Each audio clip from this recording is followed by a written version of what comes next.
दोस्तों नमस्कार, मैं मनोज कुमार शर्मा एक बार फिर आज़ाद हिंद आवाज़ के लिए कुछ दुखद क्षण हैं उस नेता के लिए जो हमारे देश का पूर्व राष्ट्रपति था, जिनका नाम था प्रणब मुखर्जी। प्रणब मुखर्जी के साथ मेरा रिश्ता केवल एक दर्शक का था। शायद बहुत से लोगों का भी रिश्ता एक दर्शक का रहा होगा। चार डंडी वाले बेलटेक के टीवी पर ब्लैक एंड वाइट की दुनिया में जब समाचार आते थे, सलमा सुल्तान दूरदर्शन पर और वो दूरदर्शन के जितने पुराने वाचक होते थे, वो जब खबरें सुनाते थे, प्रणब दा को मैंने अलग अंदाज में देखा था।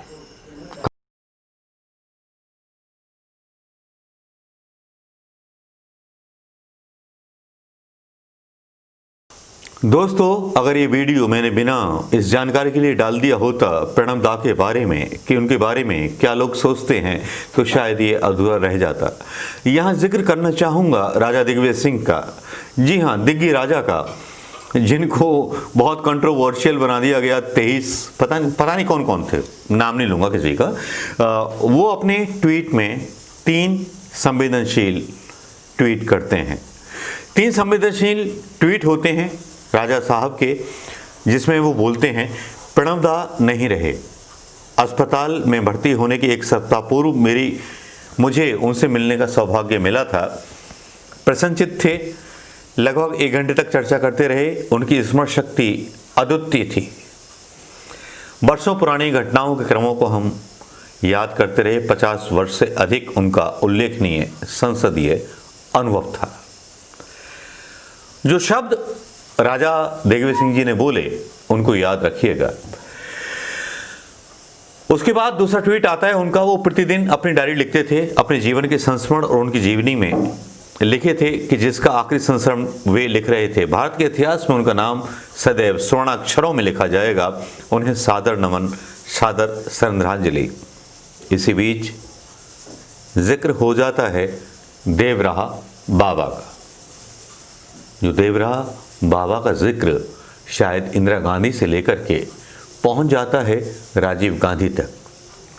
वो पुरानी यादें, वो पुराने सियासती अनुभव, जिनको शायद सोनिया गांधी जी और राहुल गांधी तक नहीं पहुंचाया गया, ना सलाह लेने की जरूरत समझी गई।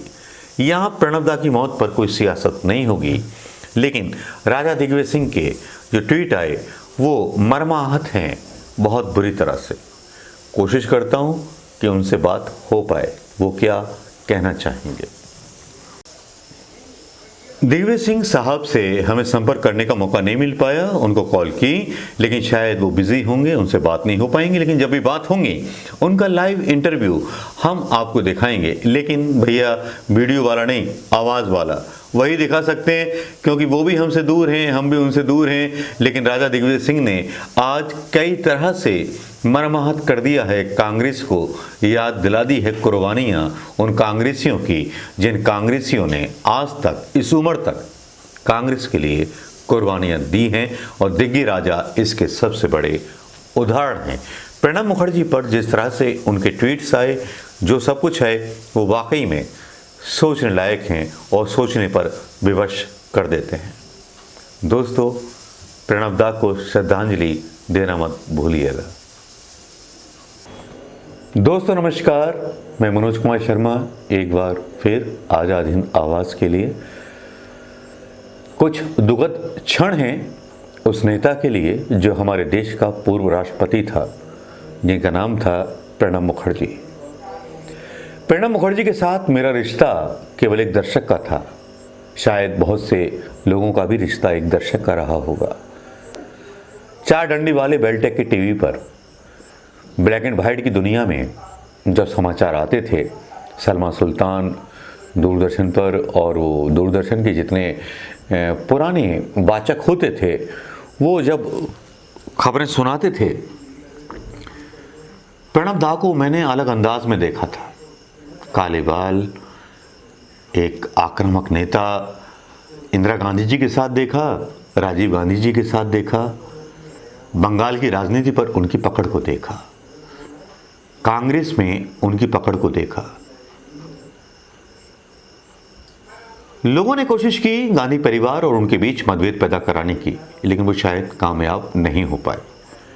प्रणब मुखर्जी गांधी परिवार के लिए एक पितामह भीष्म की तरह रहे, जिन्होंने अपनी सलाहों से और अपनी मतलब जो सूझबूझ भरी राजनीतिक विचार थे उनसे गांधी परिवार का मार्गदर्शन किया। गांधी परिवार का ही नहीं, देश का मार्गदर्शन किया।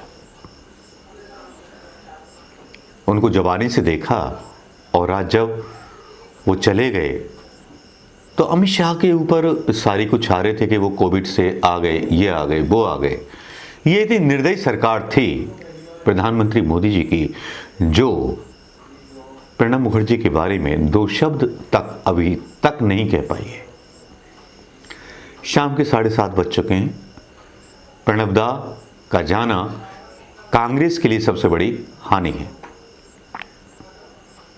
एक पूर्व राष्ट्रपति जब संविधान की बात आए तो वो ऐसे निर्णय लेते थे जो संविधान से परे होते थे। वो आरएसएस की शाखाओं में भी जाते थे एक राष्ट्रपति होने के नाते, बुलावा आने पर, लेकिन वो चले गए। उनके नाम का फायदा जमूरों ने उठाया।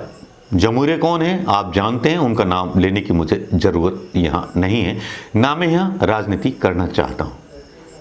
लेकिन एक दिवंगत कांग्रेस के उस नेता को श्रद्धांजलि देना चाहूंगा जो बिना कुछ बोले चला गया, बिना मिले चला गया। जो इतने एक्टिव कार्यकर्ता थे इंदिरा गांधी के ज़माने में, राजीव गांधी के ज़माने में, और राहुल गांधी भी उनको पिता तुल्य मानते थे। उनकी बहुत सारी फोटोज राहुल गांधी को गले लगाते हुए वायरल हुई थी।